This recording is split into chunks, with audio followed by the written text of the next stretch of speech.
waaw man fi ñu ma mën a dégloo c'est la donc sur ma chaîne YouTube Grégoire Omnisport boo tapee Grégoire Omnisport rek. donc dina gën a nekk donc dina affiché wu ci kaw. donc la référence a été bien établie.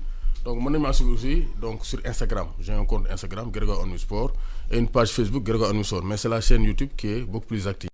Mondial Sport, leader de l'équipementier au Sénégal, vous présente ses offres spéciales en cette fin d'année 2020. Donc des stockages, 3 blousons à 30 000 francs, 2 blousons 25 000, un blouson ou bien un sous-vêtement à 15 000 francs, 2 maillots floqués à 20 000 francs, sous-vêtements à 20 000 francs, livraison gratuite. Vous avez les sous-vêtements du Paris Saint-Germain, du Barça, de vos clubs préférés, maillot plus masque à 10 000 francs. Ne vous le faites pas raconter avec Mondial Sport.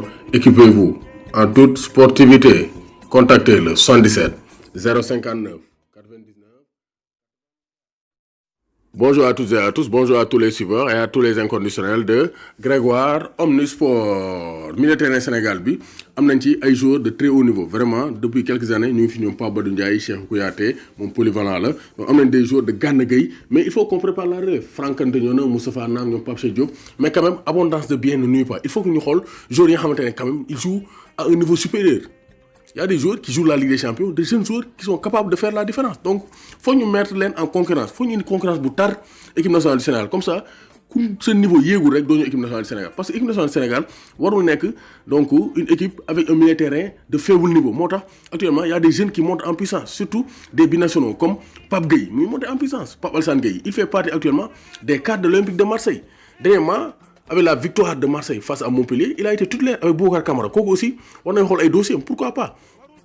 Parce que ay xale lañ mën nañu football te ils peuvent apporter beaucoup de choses à l'équipe nationale du Sénégal. Donc Pape Gueye, donc il est né en 1999. C'est comme Ibrahima Diallo, c'est comme Sofiane Diop. maa leen ko fi doon wax. Donc Pape Gueye c'est la montée en puissance. Le petit Pape Alassane Gueye fait ses débuts donc au Havre. Foofu lañ ko formé de 2012 à 2017. Ensuite il commence à jouer en professionnel. 1er avril 2019 mu connaître sa première titularisation avec le Havre. Depuis lors génnul.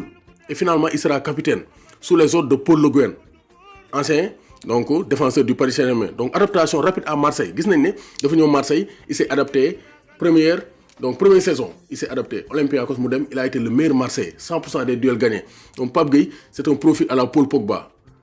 Donc dafa boole Paul Pogba ak N'Golo Kanté parce que day daw di xeex ba pare il a une vista avec ses longues jambes. Donc vraiment boy bi dafa am talent te comme xale bu ndaw la il a 21 ans war nañ ko mën a lijjanti mu ñëw équipe nationale du Sénégal.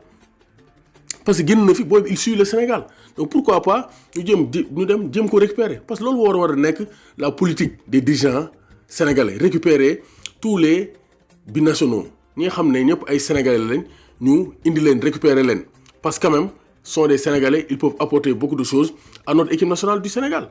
Algérie actuellement noonu la ñuy def fépp fu joueur algérien ne binational parce que la plupart des Algériens sont nés en France donc fépp fu algérien ne Algérie dañuy dem récupérer Belmadi loolu lay def moo tax actuellement ils ont une équipe compétitive même booy hésiter entre Maroc ak Algérie da ngay récupérer indi la Algérie comme Ismaël Bennacer. Donc vraiment il faut que ñu jéem a lijjanti loolu.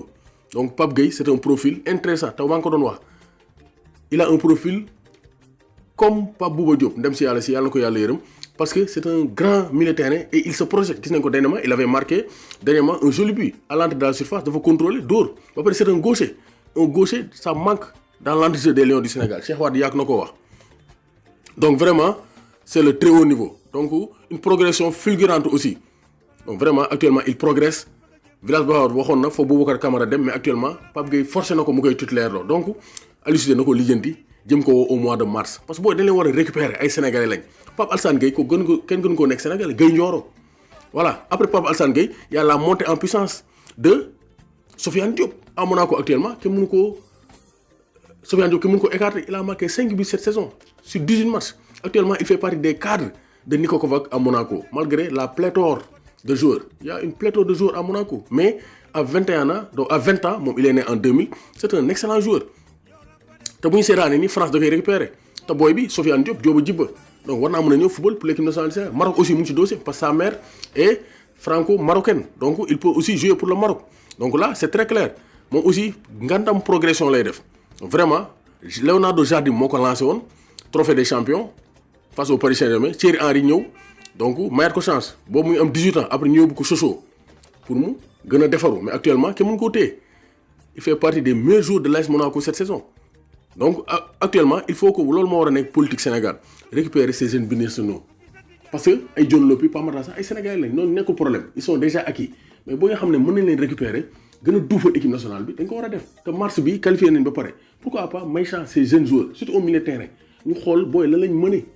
ñu safal milieu de terrain bi indi de la création de la projection il faut améliorer notre milieu de terrain un milieu de terrain beaucoup plus créatif beaucoup plus donc offensif doomu Gaynde Ndiaye warul tiit warul ragal en tout cas Pape Gueye et Sofiane Diop une progression fulgurante l'ascension de ces deux joueurs donc qui font partie des meilleurs espoirs du football mondial. Ibrahima Diallo aussi le petit frère d'Abdoulaye Diallo Southampton keroog gis nañ ko face à Liverpool nga di match la def booy dañ leen war a récupérer indi leen équipe nationale du Sénégal ñu mën a am dara boo ci boolee ay ñoom John Lopy Pape Matar Sarr ay Samba Diallo bu ñu progressé fekk 2021 fekk 2023 2025 quand 2025 Sénégal kenn du ko téye fekk ne génération ñoom Pape Badou Ndiaye nañ xaw a décroché donc actuellement Sénégal war naa mën a dominer le football africain mais ça passe par avoir une équipe compétitive te équipe compétitive foo mu am de la concurrence doomu Gaynde Ndiaye warul tiit warul ragal